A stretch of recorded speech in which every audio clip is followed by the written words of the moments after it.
alih ke ITB, yaitu Prof Hasan. Mudah-mudahan masih monitor Prof Hasan. Prof Hasan, apakah monitor Prof Hasan? Masih, masih Gus. Alhamdulillah. Nah, silakan ini. Ya. Silakan Prof Terima Hasan. kasih Gus Wahid, kemudian Prof Din ya, Prof Imam, Prof Sirozi, Pak Mir Alam, kemudian Ibu tadi ya, Bu Fatimah Yusuf, Pak Sofyan Sauri. Ini sudah banyak yang disampaikan ya.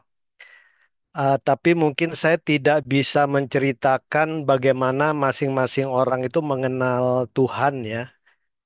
Mungkin saya pikir masing-masing punya pengalaman masing-masing lah. Mungkin saya mulai dari saya pribadi lah. Kebetulan saya besar di komplek IAIN Ciputat, dulu sama dengan Prof. Din sebenarnya ya. Dulu saya kenal Prof. Din, saya masih mungkin SMP, SD. Prof. Din ini sudah mahasiswa. Saya putranya Pak Zainal Abidin Ahmad dari Fakultas Tarbiyah, Pak Din. Ah, Waktu itu saya sering main catur di komplek mahasiswa Bima ya, dengan Om Lukman waktu itu Om Lukman. Nah saya lihat Sumbawa, ya bukan kadang-kadang Bima, saya lihat Sumbar. Prof Din itu sering keluar masuk tapi masih mahasiswa waktu itu. Ah, Terus terang saja sampai waktu itu saya belum berpikiran Tuhan ya. Ya memang ayah saya ah, selalu menyuruh saya sholat di dekat rumah ya. Ada sholat di komplek UIN itu, di komplek YIN waktu itu Syarif Hidayatullah. Tapi ya belum berpikiran Tuhan ya. Kemudian SMP pun saya pikir sama lah. Saya belum belum berpikiran Tuhan. Masih ya melaksanakan ibadah, sholat ya biasalah yang ngaji, madrasah kadang-kadang ya. Nah, saya mulai berpikir Tuhan itu begitu kelas 3 SMA. Kebetulan 3 SMA itu dulu ada tugas akhir di di mungkin teman-teman juga ada dulu ya rekan-rekan yang seumuran. Saya memilih topik benda-benda langit. Karena itu saya sering ke planetarium di Taman Ismail Marzuki di Cikini. Itu sering saya datang ke sana melihat film-film tentang luar angkasa gitu ya. Nah, di situ saya mulai bertanya-tanya ya. eh Maksudnya alam semesta ini besar sekali gitu ya. Semuanya berjalan dengan baik, segala macam ini itu ya. Mulai di situ kepikiran ya. Ini yang menciptakan siapa? Ini harusnya ada ya. Meskipun sebagai orang Islam sudah diajari bahwa yang menciptakan itu ya Tuhan ya, Allah lah. Nah, kemudian sesudah itu saya masuk ITB, eh, pertama masuk elektro, kemudian ke geodesi. Nah, kemudian saya kuliah di Kanada. Bidang saya itu memang banyak ke geodesi satelit, space geodesy ya, mempelajari luar angkasa, pemanfaatan benda-benda angkasa untuk penentuan posisi, pemetaan dan seterusnya. Nah, di situ saya mulai mendalami lebih banyak lagi tentang alam semesta ya. Jadi kalau tadi mungkin disebutkan juga oleh Pak Mir Alam ya. Jadi diameter alam semesta yang teramati yang kita berada saat ini sekarang itu the observable universe itu 93 miliar tahun cahaya. Jadi kalau kita bergerak dengan kecepatan cahaya tadi 300.000 kilometer per detik, kita baru kalau garis tengahnya itu kira-kira 46,5 miliar. Dan di dalam alam semesta kita itu ada 170 miliar galaksi ya. Galaksi kita ini galaksi Bima Sakti. Dan di dalam galaksi Bima Sakti sendiri ada sistem matahari kita yaitu yang ada matahari, bumi, planet-planet. Itu dianggap satu bintang. Itu di galaksi Bima Sakti itu ada 100 sampai 400 miliar. Jadi mulai dari situ saya mulai mengatakan walau Masya Allah ini besar sekali. Besar sekali dan ini semuanya apa ya? Semuanya teratur. Bahkan Albert Einstein itu pernah mengatakan Setelah mempelajari alam semesta, dia tidak yakin bahwa tidak ada penciptanya dan Tuhan itu tidak bermain dadu ya. Karena semuanya begitu teratur dan bumi kita itu di alam semesta ini sebenarnya seperti tidak ada ya. Karena jumlah bintang itu 300 miliar triliun bintang. Jadi sudah itu baru satu alam semesta ya. Jadi memang dari situ saya mulai mulai berpikir ini pasti ada yang menciptakan ya. Kemudian kita tahu ada teori Big Bang ya. Teori Big Bang di dunia astronomi bahwa dulunya alam semesta ini tidak ada, kemudian kira-kira 15 miliar tahun 15 miliar tahun yang lalu tiba-tiba ya meledak, terjadi Big Bang, kemudian semua terjadilah alam semesta. Dan ini sudah kemudian saya baru tahu di Al-Quran itu sudah dikatakan di surat Al-Anbiya ya, ayat 30. Mungkin Prof. Din, Gus Wahid paham betul. Artinya itu, dan apakah orang-orang kafir tidak mengetahui bahwa langit dan bumi itu keduanya dulu menyatu ya. Dulu menyatu, kemudian Allah memisahkan. Kemudian kami pisahkan antara keduanya. Nah, saya tahu teori Big Bang ini setelah saya mempelajari eh, alam semesta tadi. Jadi kira-kira 14 miliar tahun, kemudian galaksi kita terjadi 13,6, matahari kita 4,5 miliar tahun, kemudian juga kita 4,5 miliar tahun bumi kita ya. Kemudian juga kalau kita lihat fasenya ini kan lama ya. Dari alam semesta 14 miliar, manusia baru ada sesudah 9-10 miliar. Jadi Allah itu memang menyiapkan. Nah, memang di Quran ada disebutkan bahwa dalam 6 masa, meskipun ini juga saya masih belum berani mengatakan 6 masa dengan kejadian alam semesta yang sebenarnya ini bagaimana ya, karena ilmu kita memang uh, sangat terbatas lah. Nah, kemudian waktu ada seorang profesor dari ANU, Australian National University, seorang astronomer, dia pemenang hadiah Nobel uh, di bidang astronomi. Beliau memberikan kuliah umum di Aula Barat di ITB, kemudian mempresentasikan. Nah, salah satu yang menarik, menurut hitungan astronomi, alam semesta ini tidak mungkin satu. Dan dilalah dia menyebutkan angka 7 ya, 7 alam semesta. Dan bentuknya itu kalau dari hitungan matematiknya dia harus memanjang, harus flat gitu ya. Flat tapi tebal. Baru kemudian saya paham bahwa di Quran itu disebutkan ya. Misalnya dalam surat An-Naba ayat 12, kami membangun di atas kamu 7 langit yang kokoh. Meskipun kalau saya baca para mufasir awal, 7 langit ini didefinisikan sebagai planet ya. Tapi kalau dalam konteks ilmu modern, ini mungkin 7 alam semesta ya. Dan kalau 7 langit lah. Dan kalau kita cross-check dengan kisah Isra Mi'raj, kan Rasulullah SAW bertemu dengan ruh setiap nabi di setiap langit kan. Sampai ke uh, Nabi Ibrahim di langit ketujuh.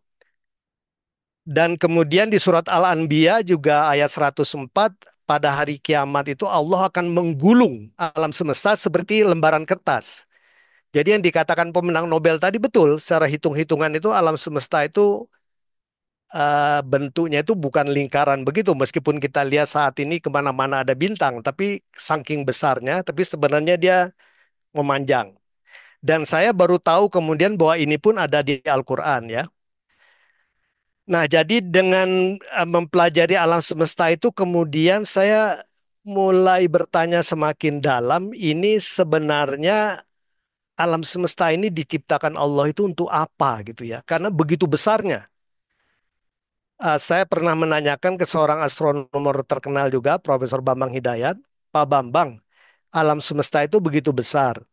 Kalau manusia itu hanya ada di bumi, lantas yang lainnya itu buat apa ya? Dan kemudian di surat Az-Zariyat ayat 47 kan kita tahu bahwa Allah itu meluaskan ya, dan langit kami bangun dengan kekuasaan kami dan kami benar-benar meluaskannya.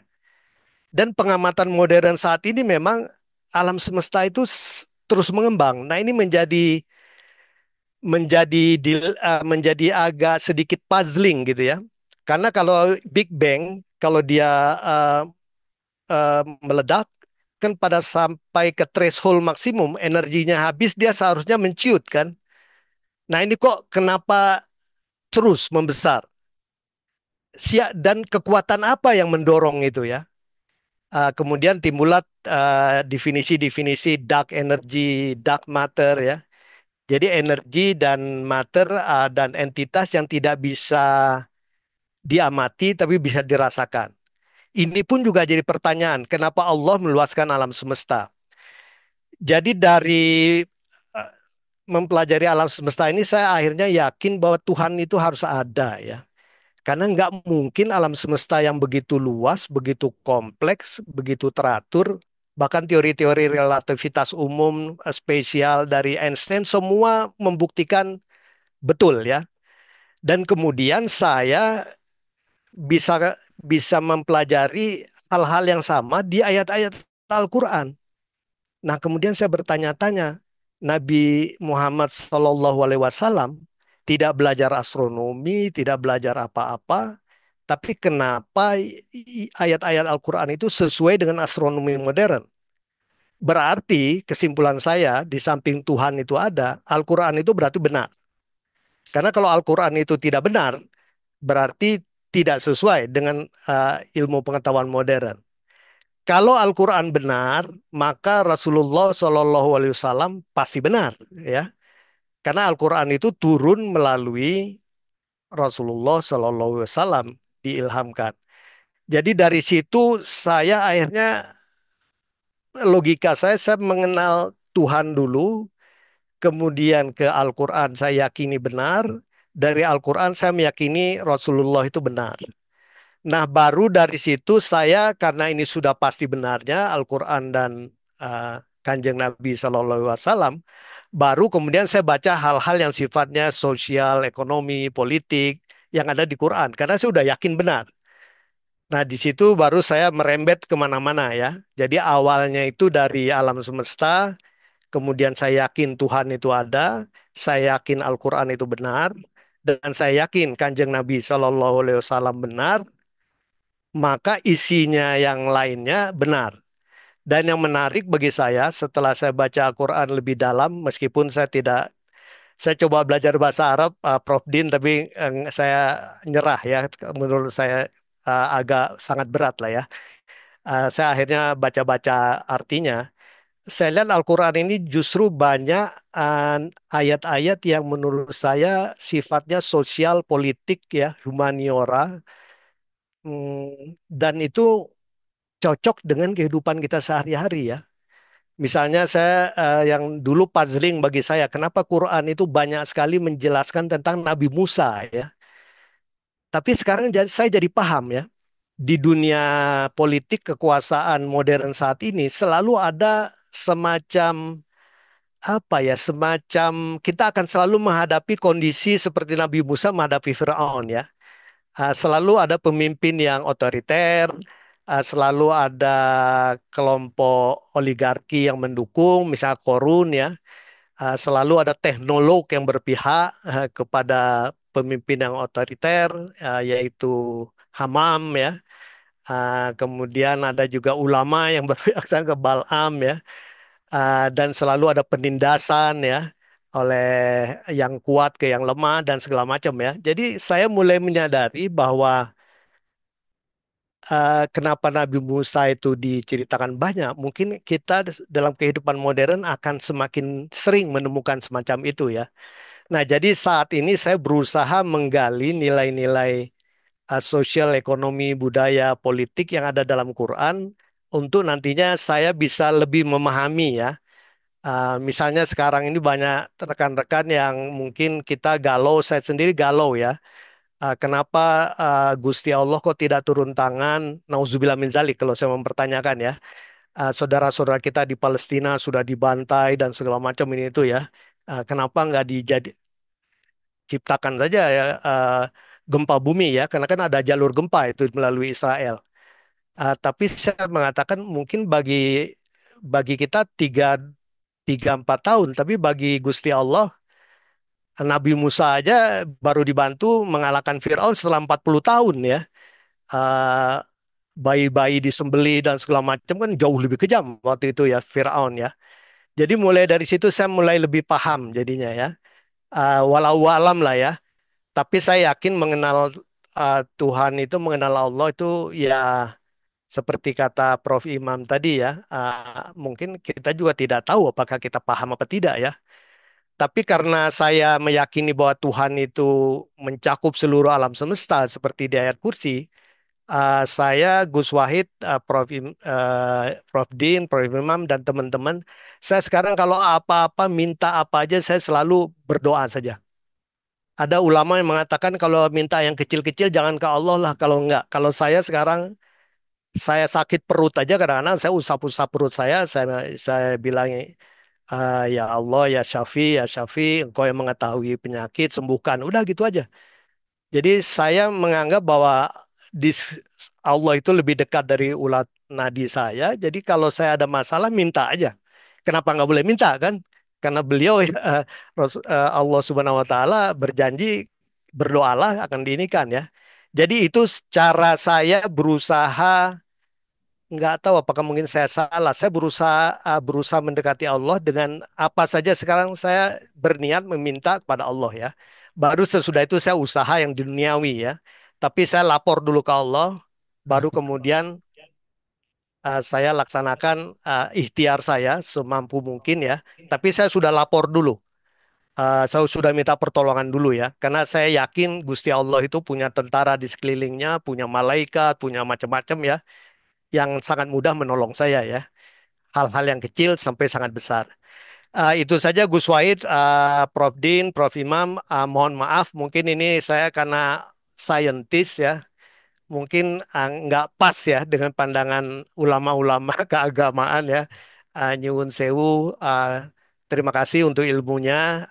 Mudah-mudahan ketemu lagi nanti di lain kesempatan. Terima kasih. Masya Allah. Wassalamualaikum warahmatullahi wabarakatuh. Waalaikumsalam warahmatullahi